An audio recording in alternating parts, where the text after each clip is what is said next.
You're watching South Asia Newsline, and here are the top stories we are tracking for you on Thursday, the 30th of November. India's southern Telangana votes in key assembly poll.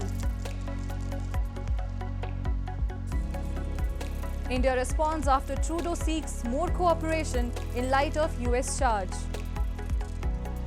And Nepal becomes first South Asian nation to register same-sex marriage.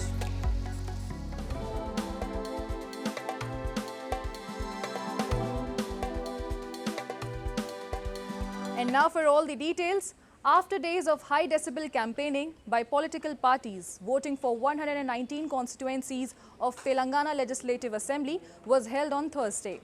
Known as the bastion of K Chandrasekhar Rao led BRS, a multipolar fight is expected with BJP and Congress in the fray. While Rao is seeking a third term as Chief Minister on basis of his performance and promises over the past 2 terms, both Congress and BJP in their manifesto have promised to end misrule and corruption of BRS. Results of Telangana, along with those for Rajasthan, Madhya Pradesh, Chhattisgarh and Mizoram, where voting was held this month, will be announced on 3rd of December. The polls are being seen as a semi-final for general elections slated to take place in 2024. After Canadian Prime Minister Justin Trudeau called India for cooperation in the investigation in the killing of Khalistani terrorist Hardeep Singh Nijjar, MEA spokesperson Arindam Bagchi said Ottawa has consistently given space to anti-India extremists and violence.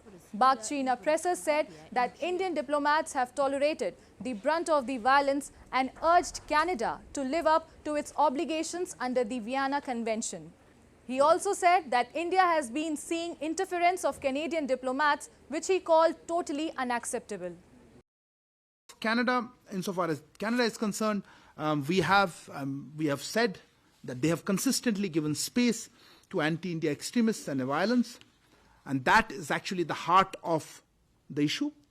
Our diplomatic representatives in Canada have borne the brunt of this.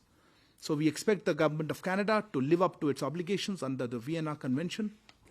Trudeau's remarks came up after the US indicated an Indian national for plotting the murder of Khalistani terrorist Gurpatwant Singh Pannu, which New Delhi is investigating. Bagchi called the US charge a matter of concern and contrary to government policy. The charge came 2 months after Trudeau alleged India's involvement in Nijjar's killing in June.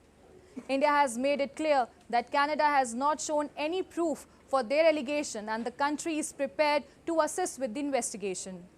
As regards the case against an individual that has been filed in a US court, allegedly linking him to an Indian official, this is a matter of concern.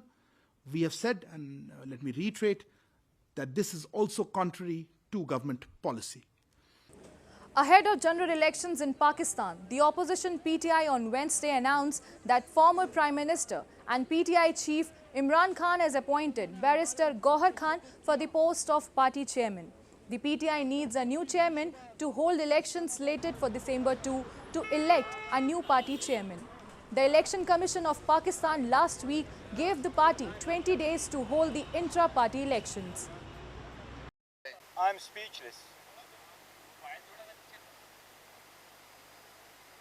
लेकिन आज मैं सिर्फ इतना ज़रूर कहता हूँ कि मेरे पास अल्फाज बिल्कुल नहीं है खान साहब के शुक्रिया अदा करने का, या जो उन्होंने एतमाद किया मेरे ऊपर या मेरे ज़िले के ऊपर या KPK के ऊपर या हमारी पूरी टीम के ऊपर, इसका मेरे पास अल्फाज नहीं है शुक्रिया अदा करने के लिए।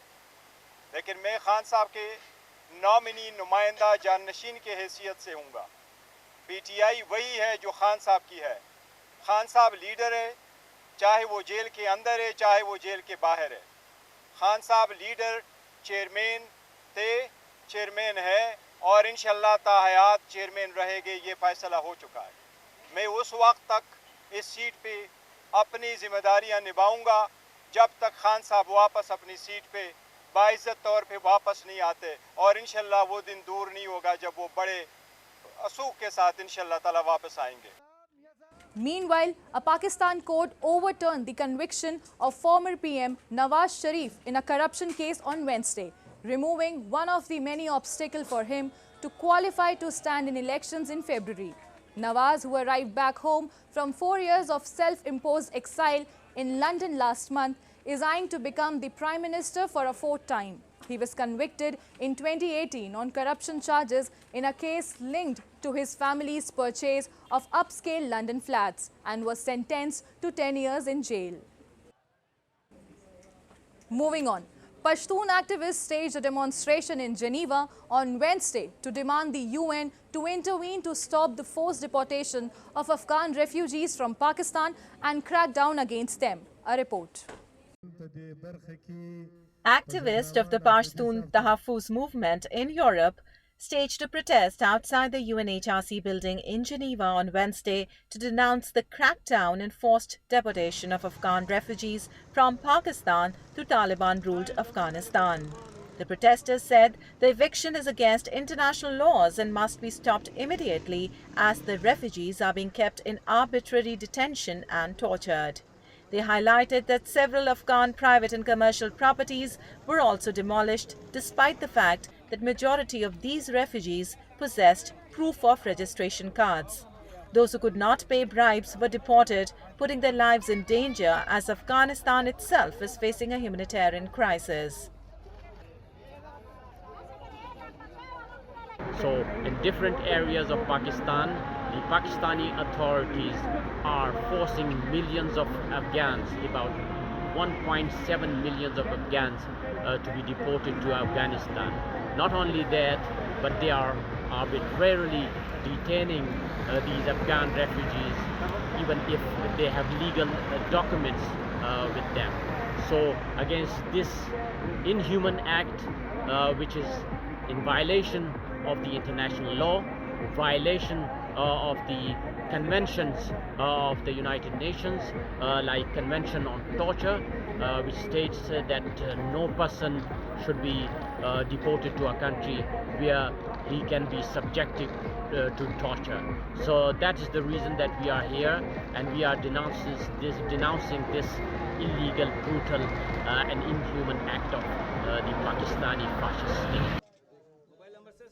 Pakistan has so far not entertained calls by the international community to reconsider the move, saying Afghans have been involved in terror attacks and in crimes that undermine security. The protesters in Geneva urged the European Union to reconsider the GSP status of Pakistan over the gross human rights violations. In a first, local authorities in a village in Nepal registered the country's first same-sex marriage on Wednesday, 5 months after the Supreme Court issued an interim order clearing the way for such marriages in the Himalayan nation. As per the orders from the Supreme Court, this marriage has been recorded temporarily, read a comment on the marriage certificate issued to the same-sex couple, Surendra Pandey and Maya Gurung, who were married since 2016 but could not register their marriage. The Supreme Court in June had issued an interim order allowing same-sex couples to register their marriage pending a final verdict, which the gay rights activists had termed historic and victory for the LGBTQ community. With the development, Nepal has now become the second country to legalize same-sex marriage in Asia, where societies remain largely conservative. Sri Lanka's in-principle pact with creditor nations to restructure its debt prepares the way for the IMF to consider clearing the first review of a bailout next month, the global lender said on Thursday. Japan, together with France and India, co-chairs the committee of 15 creditor nations. But Sri Lanka's largest bilateral creditor, China, has not joined as a formal member yet.